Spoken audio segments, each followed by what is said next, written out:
Okay, so I'm going to teach you guys how to use Bondo today. I'm doing Devil Jin's gauntlets from Tekken 5.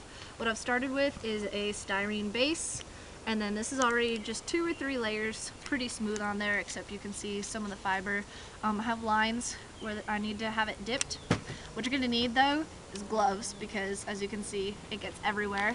You're going to need sandpaper for afterwards, fiber tape if you really want it to be, you know, thick, and then you're gonna need the Bondo. I prefer the body filler over, there's a Bondo auto glass, which doesn't sand as well, and then you're gonna need the cream hardener.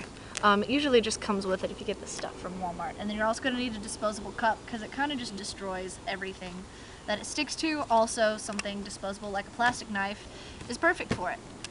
But to start with, it's just gonna be this gray goopy crap. Kind of just have to scoop out into there. It kind of looks like putty because it's a 2-part mixture.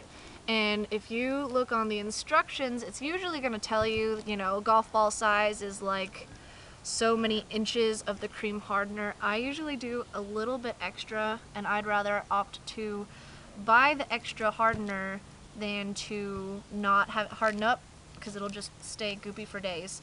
So for something like this, I kind of just take the hardener, it's already been like mixed, and go all the way across the top. And this is where it gets tricky, because once you thoroughly mix it, you have 3 or 4 minutes, as it says on the box, which you usually think is an exaggeration, but no, you really have 2 or 3 minutes. It's gonna get chunky and fibrous and just really, really hard to work with, and you're just gonna have a pain sanding it down, because this is all sandable, because as you can see, it's pretty chunky right now. But for the most part, the instructions on the Bondo can are pretty good. You're gonna mix it until it's pretty well mixed. If there's like 1 or 2 streaks of red, it's okay, because that just means it's extra hard. But you kind of just scoop it on there, and you gotta make sure you have something below it. This little horn thing that's just so gorgeous on top is going to be paper clay later, and then all of these ridges I'm going to sand down with a Dremel, because the Dremels are the best way to do it. But basically this is what Bondo looks like in the process, because there's not very many videos of Bondo being applied to stuff. You usually just have to guesstimate how you want to do it, and as you can see, it's a messy affair. You really don't want to have anything on that can get destroyed. So you can see it's already kind of hardening up, and it gets really hot too.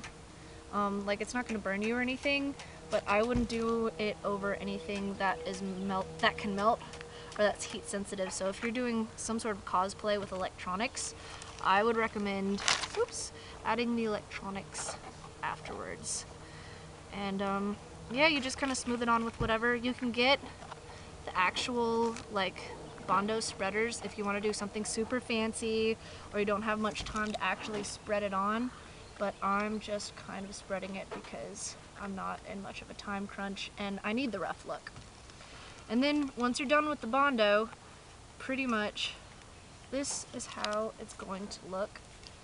It hardens up. I did this about 5 minutes ago. And as you can see, it's already hard, it's still kind of warm, and that's pretty much how Bondo works. Bye!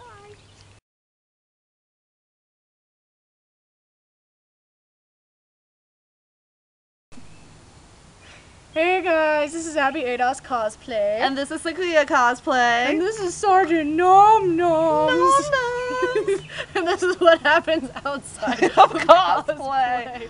Goody, goody, Goody, goody, goody, goody, goody, goody.